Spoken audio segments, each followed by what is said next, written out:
Welcome. My name is Stan Rosenfeld. You've been hearing great information from all the doctors. Now we get personal. So let's get on with it. Let me see if I can do the slides right. So prostate cancer is a couple's disease. You probably heard this before. Could probably say this about any disease when there's a couple involved. Both members of the couple are affected in very similar ways.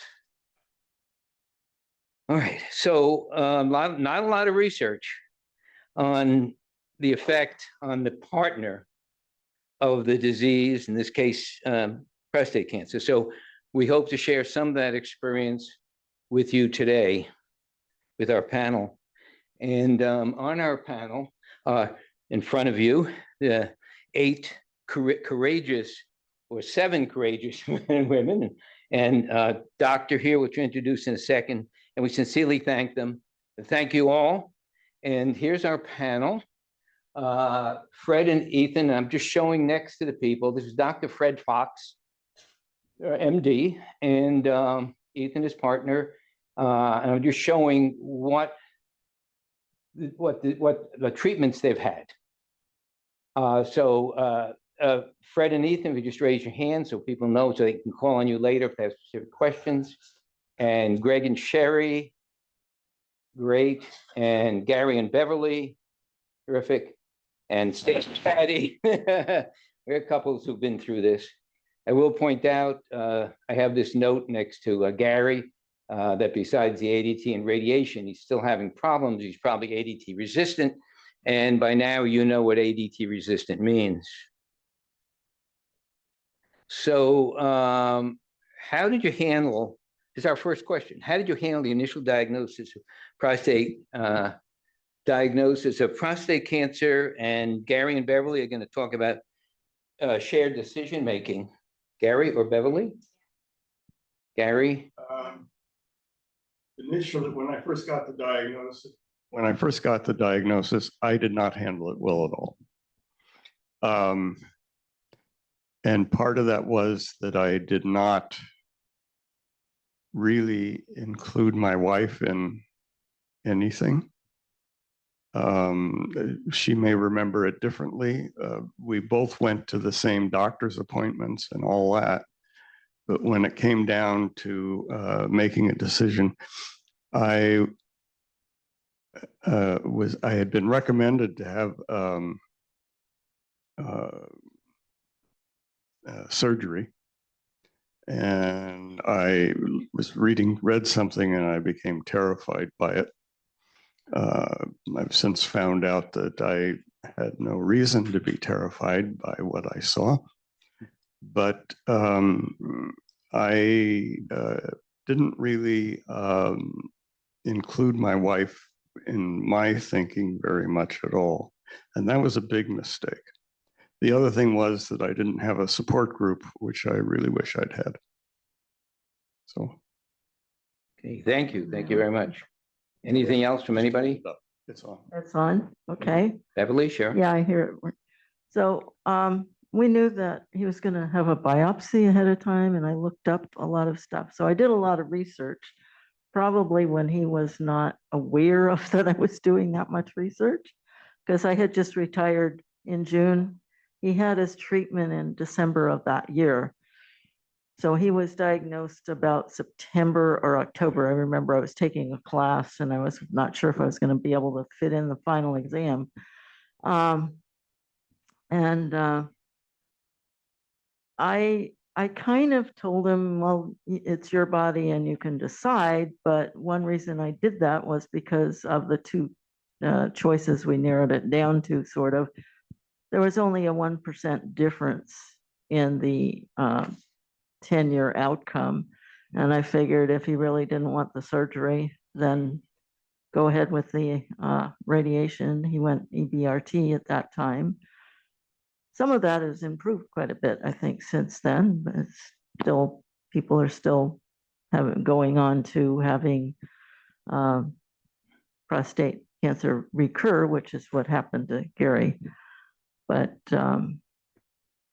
what stressed me out at the time was that he was so freaked out when he read about, saw a picture of the prostatectomy online, and it really sort of almost eliminated that possibility ahead of time without really considering it. But we did go to the person who would have done the surgery and talked about it, and went from there and we talked to seeds and also EBRT, and I think there was another thing we looked at the time. And so it took us over a month to finally come up with what we were going to do. Good. And but I in the end I told him, you decide. I didn't tell him what I felt about which one to pick, so I figured it was his body, but maybe he would have liked me to have said, I don't know, at this point. Since it recurred, he has sometimes different feelings about whether he should have chosen surgery instead of EBRT, I think. Thank you, Beverly. Thank you, Gary. And I forgot to introduce Dr. Benjamin Breyer. I realize now, Chair of the Urology Department. Benjamin. All right, thank you, guys. So now, oh boy, how do you handle low or no libido? Fred, and then Patty. Fred. Yeah. So low libido. I married Ethan Barnes, or was together with Ethan Barnes before this happened. And Ethan is 31. I'm 77. That was now 4 years ago. And that was quite a whopper, because I was quite sexually active and engaged. And the combo of the surgery and then ADT, androgen deprivation, with a non-existent testosterone and irradiation, and its side effects were just, I wouldn't say devastating, but certainly remarkable in my life. And I must say that love conquers all. And in a very loving relationship, I was able to survive quite okay. And it's not been simple, but it's definitely gotten a whole lot better. So, yeah. Thank you, Fred. How did you handle your low libido? Oh my, maybe you can answer that. Well, things definitely changed. Like our first year together, it was great. And then all of a sudden prostate cancer hit, and I didn't know what to expect, and neither of us did, but we sort of had to go through it like everybody else. So we did what we could when we could. And the low libido, sometimes you just don't feel like playing or anything. And so it did slow down, but we still found ways to interact in that way by just being creative. Good. Thank you, Fred and Patty. Well, prostate cancer made me realize the penis is just another muscle. Is that right? Is it a muscle? Well, an organ, but it's like a muscle in that if you don't use it, you lose it. So what I learned was, even though Stan had no libido, I would encourage him to get erect. And we'll talk about how we did that later on the erectile dysfunction slide. But with the low libido, I thought it was my job to remind him, it's been a while, you've got to get hard. It's been a while, you've got to use it or lose it. So that was my role, was like a cheerleader who participated in the sport. Yeah. Similarly, Patty would say to me, "It's time to fool around, Stan." Thank you, Patty. All right. What's most important to you in a loving relationship? And Ethan. yeah, sure. Just piggybacking on where we were, it was more important that I was there with him in his journey through prostate cancer. And unlike other relationships here on our panel, like he's a doctor, he's smart. I knew he would make the right decisions for himself. He keeps up with his medical journal. And so I didn't feel like I needed to interject my opinions of what treatment he should get. So I was there more or less to be a support role And for other relationships, I'm sure there are different ways you do that. And like Patty, I would encourage Fred to, watch sexual activity, and that sometimes would help him get going. And so I guess, yes, the prostate cancer is devastating to our sexual health, but we sort of we found we have a much larger collection of toys now.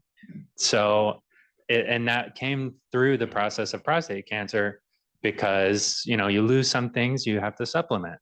And our roles might have changed in the way we play in the bedroom quite a bit. So, I'm waiting for the day that things can go back and forth to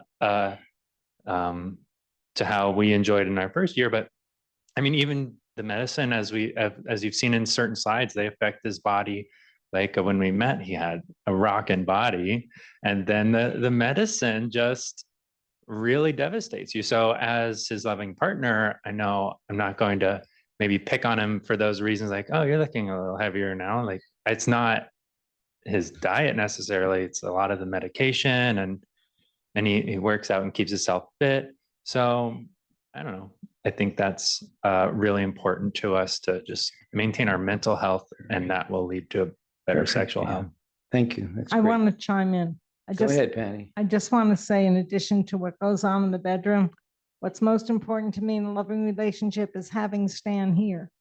So no matter what it takes to keep him healthy and alive, that's most important. And in the process, we have to have fun. So companionship, movies, Scrabble, hiking until I got multiple sclerosis, and I can't do that anymore. But I still cheer on Stan, who plays pickleball every day, and we look for things we can do together, which is sometimes over a board game and sometimes in a theater, and most of all with our friends. But to me, the most important thing is that he's here, and I'll do anything I can to keep him here as long as I can. Thank you, Patty. That's great. Thank you. All right. Oh, so we're back to Patty, who's going to tell you her part of how we handle erectile dysfunction, keeping in mind that people who've had radical prostatectomy have erectile dysfunction, people who had radiation therapy have erectile dysfunction, and people on androgen deprivation therapy most often have erectile dysfunction. So Patty, what did we do? Well, there was the pump, and then there were injections. So when it was time to fool around, I would say, Stan, it's time to pump up or shoot up. Some couples say put up or shut up. I said shoot up or pump up. And we tried to make it fun. And when people ask me, did I miss the spontaneity? I reminded them that when I was younger, much younger, it was never spontaneous, because women often had to stop to put in a diaphragm, or they had to stop to get a condom. So we just pretended we were young again, and the interruption was just a normal part of being intimate. So instead of me stopping to do what I had to do, we stopped to do what he had to do. But we did it together. I never let him help me put my diaphragm in, but I didn't have to, because he had a vasectomy before I met him. But before I met him, putting in a diaphragm with other partners years ago, we've been married 35 years. But before that, there were partners who had to deal with interruptions before you could be intimate. So most men, I think, if they started young enough, have had that experience already. So pumping up and shooting up wasn't too much of an interruption. It wasn't much of an inconvenience. Again, it was use it or lose it. And that's how we used it. Thank you so much, Patty. All right. Brain fog, Beverly and Gary. Yeah, I had EBRT, and that lasted about 8 years, and then my PSA started going up, and so I went on intermittent Lupron, meaning you're on it for 4 months, 3 months, and then you go off it for a period of time. When I started, the brain fog was worst when I first started the Lupron. And it would get less when I was off it. In other words, when I was on what they call it, a holiday, not having Lupron shots. I thought I should describe what it was for me, which is that I just couldn't think. It would be like, all of a sudden my brain shuts down and I can't think. I remained able to drive, but I was driving very slowly. And because I was concerned about it. I know someone who actually got to the point that he couldn't read. I didn't get to that point, but mainly it was I simply wasn't as alert. It's gotten better as time has gone on, and I've never heard anybody else say that. Great. Beverly, you wanted to add something? Yes. Well, what I was noticing at the very beginning was when we drive and he'd get to a stop sign, he'd take like a second longer to start again. And when I'd ask him a question, it'd take him a little bit longer to answer. What's surprising to me now is maybe I got used to how he was then. I don't know, but even though now he's on Lupron all the time and has added abiraterone and the other med that you go with that, prednisone, it seems like he's more able to do things. I mean, his driving, I know, although he gets tired, so that's another issue. But when he drives in the morning, it's like normal. I don't notice any difference. What happens in the afternoon is another issue. I wind up driving home a lot of times instead of having him drive because he feels like he can't stay awake enough to do it. And that's a little different from the brain fog. What was worrisome is they said he's at risk for dementia. He just took a dementia test and passed fine. So now I don't have to worry about that again. But he had a brain scan a while back and they said, oh, you're never going to have dementia because your brain looks like younger than what you are. But so anyway, that was a little bit of a scare. But I think for the most part, the brain fog, maybe the exercise that he does helps get rid of some of the effects of the brain fog. Something's going on where he's just not as out of it as he was when he first was on Lupron, which is kind of nice. Thank you. Thank you so much. And urinary incontinence, Patty? So being a woman, I had the advantage of knowing about Kegels. So I encouraged Stan to do Kegel exercises. And also I encouraged him to see a pelvic floor specialist, which is different from a urologist. Even though a lot of urologists do both, there are specialists in pelvic floor strength, and that helped. And also, this may be my brain fog or my poor memory. I hardly remember. He had incontinence, but I don't really remember a lot about that being the major issue. Yeah, it came and went rather quickly. What was more disturbing for me was when you had to wear that bag. What's that called when the urine goes in a bag after surgery? When you have the catheter? The catheter. Yeah. Having the catheter in right after surgery was a lot more disturbing to me than the incontinence afterwards, because I knew it was temporary and there were pads for it and it didn't really interrupt our lifestyle that much. I will mention that in 1998, when I had my surgery, the catheter was kept in for 3 weeks, 21 days. Now it's like 7 days. So that was a way longer, Patty.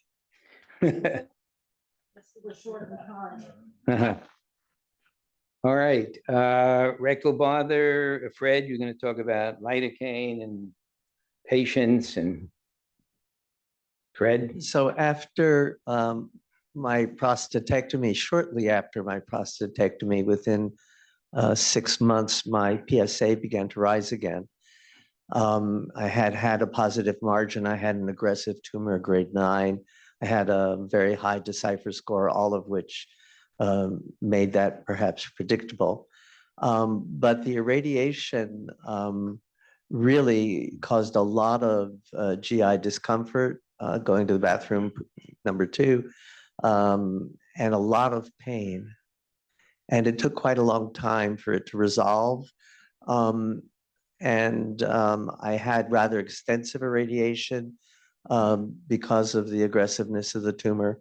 And so it was just really, really uncomfortable, and precluded some things that were quite normal in our past loving relationship. So it was more than a bother, I would say. Topical lidocaine around the anus, making sure I wasn't ever constipated, helped, but it really was quite a long siege, many, many months, probably more than a year, actually more than a year, before it became less, if not altogether, unnoticeable. Thank you, Fred. All right, so fatigue is a problem with various treatments. Patty, you were going to say something about fatigue. So this is one of the most surprising and paradoxical things I learned. The more tired you are, the more effective exercise is to beat the fatigue. So even though you don't feel like doing it, forcing yourself to do it or having a loving cheerleading partner telling you to do it really helps. So I would encourage Stan to keep moving and keep active. And he played tennis then. Now he plays pickleball, but then he played tennis. And I made sure that he had a tennis date almost every day, so he could keep playing tennis and keep moving.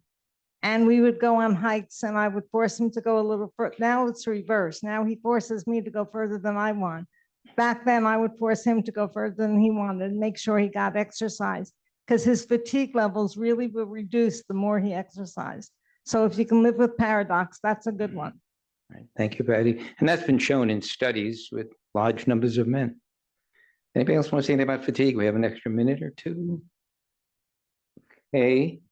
So, whoops. Oh, what happened there? Oh, wait a second. Okay, here we go. That's interesting. Push the wrong button. Okay, so climacturia is the loss of urine during orgasm, and both Ethan and Patty have something to say. Ethan. Yeah, I think we touched on that a little earlier, right? Okay. But for us, that I think affected us a little bit more than it might affect other couples. When it came to oral play, we had to really lay down a lot more pads, because there's more fluids involved, and it can be shocking to try new things, sort of, and I'm sure a lot of people would be put off by climacturia if you don't enjoy that body fluid, and it kind of just made its way into our sexual experience without asking, and so we sort of just had to deal with it and still make it fun, and not just be so shut off from it that we lose what little libido we had to work with. Thank you, Ethan. Patty? I also encourage Stan to use the bathroom and empty his bladder before we get intimate, and try to make sure it's as empty as possible before he climaxes. Thank you, Patty. All right, lack of ejaculate. Sherry? Well, our experience, is this on? Okay. Our experience happened before we knew he had prostate cancer. He had a TURP surgery, which is where they remove some of the prostate, or ream you out, as he would say, and that would help with urination, because he was getting UTIs and that kind of thing. And so while they had the tissue out, they looked at it under the scope, and then they found the slow growing prostate cancer. That was 2015. And so after that surgery, there was no ejaculation, and that was weird. I mean, it was strange. I wasn't expecting it. I don't think anybody mentioned that would be a thing, but it didn't it was, I mean, for me, a bonus.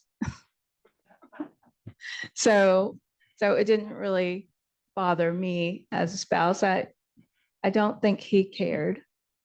No.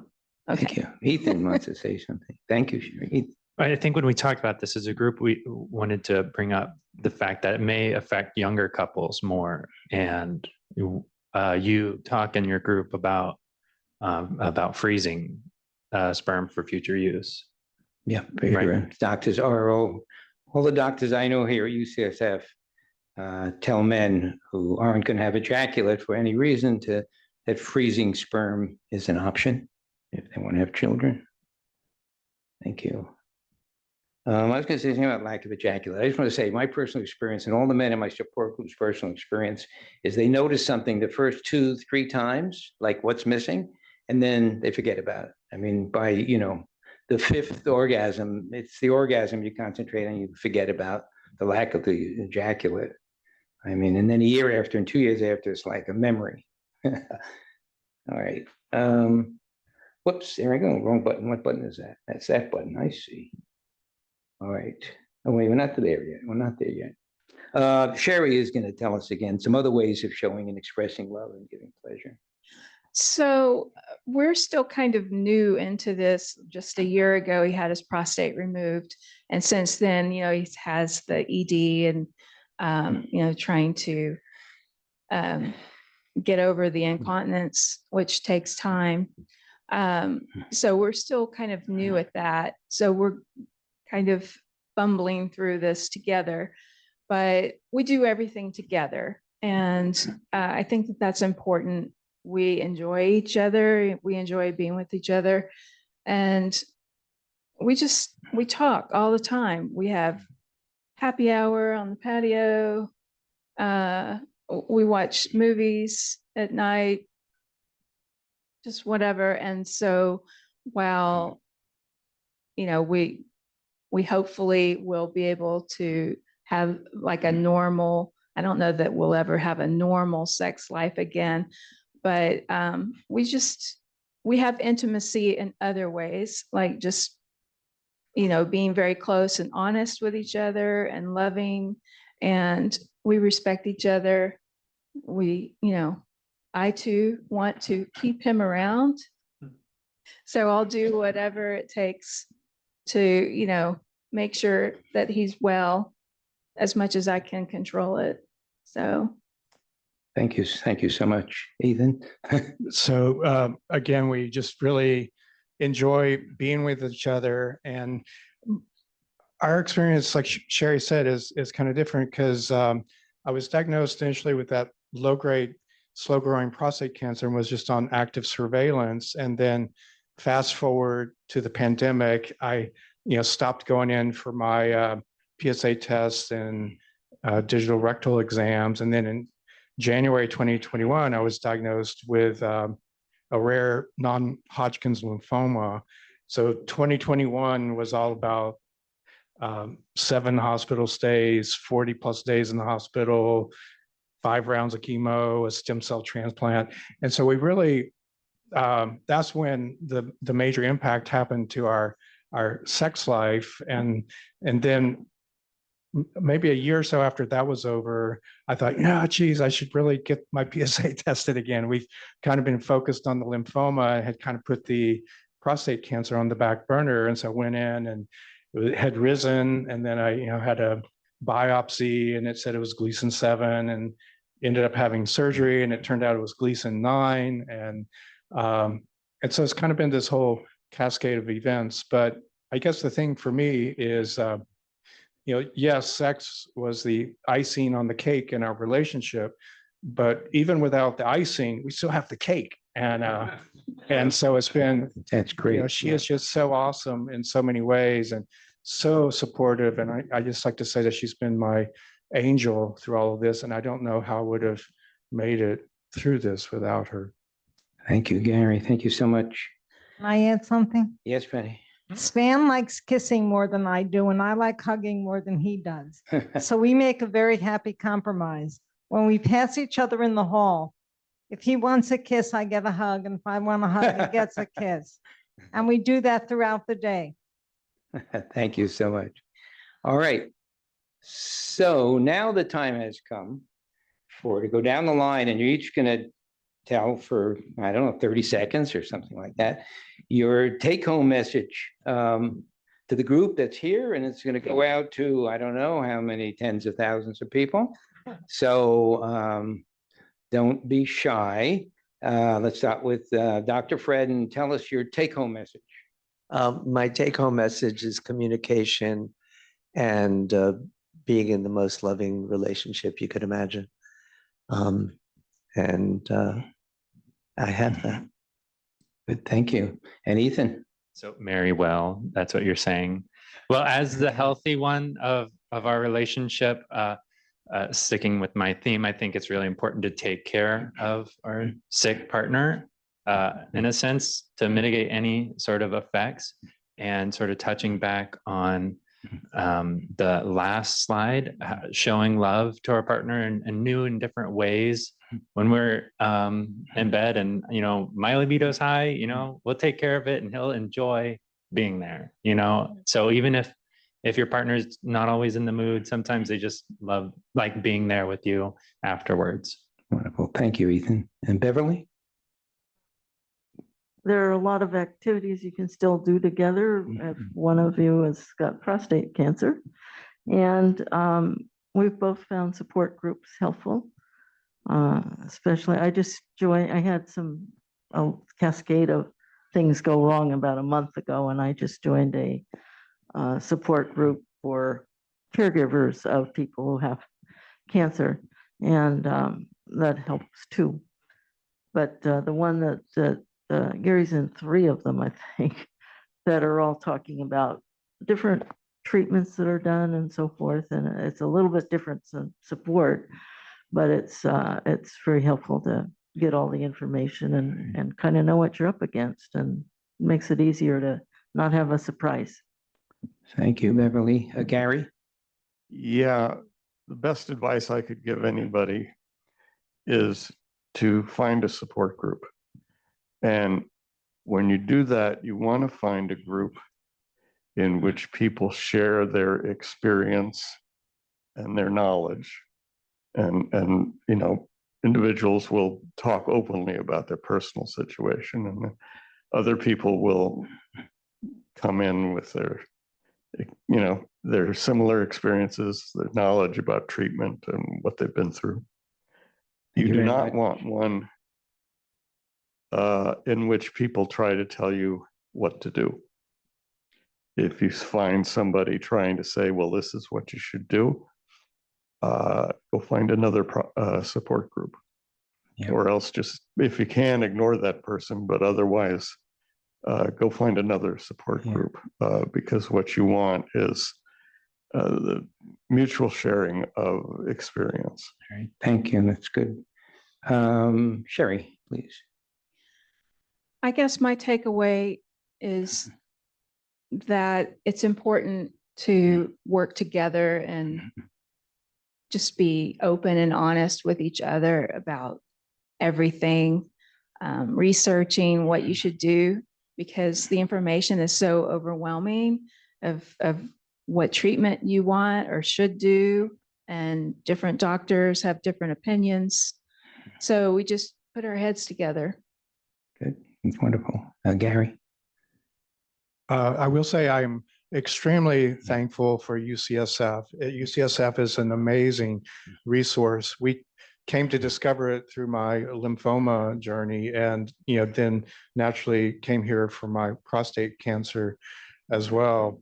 In my case, I feel like I'm maybe overachieving on the cancer front, and Sherry tells me I really need to get a new hobby, but I just hope that you can find someone like Sherry is for me, who's just been so supportive. I just can't really fathom going through what I've been through in the last few years without my angel beside me. So I just hope that you can find someone like that, whether it's a spouse or friend, that can just really be there for you like that. Beautiful, thank you. Dr. Benjamin. Yeah.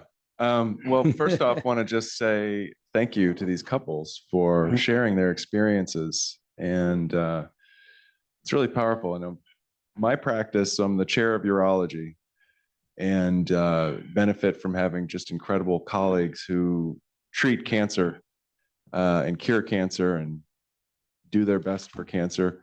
The thing that I do is I help men with sexual and urinary problems after the cancer therapies. And having treated thousands of couples and thousands of patients with these problems, I can tell you that when a couple comes to my office, it's very, very helpful for the patient because they have someone to support them. Another set of ears, often the spouse is taking notes, or partner is taking notes. And that's incredibly powerful when you're trying to determine what therapy you need or what path to go down, what questions to ask. And, you know, I think the take-home message for me, listening to this diverse group here, really is there's no one size fits all, and there's many ways to help ameliorate the problem. And having a supporting spouse or partner in the process is really helpful. Good, thank you. And Patty. My take-home message is have a gratitude practice and realize everything you have and don't focus on what you don't have. And laughter is really helpful. We make a point of watching funny movies, subscribing to a newspaper called The Funny Times, which is the only paper I like to read cover to cover because it's all cartoons and jokes. It's like a Reader's Digest of the last month's cartoons. And laughter and gratitude are, I think, the best recipe for getting through this cancer or anything in life. Thank you, Patty. And I guess my take-home message is to repeat what Fred said. You said communicate, and I'm going to say communicate, communicate, communicate.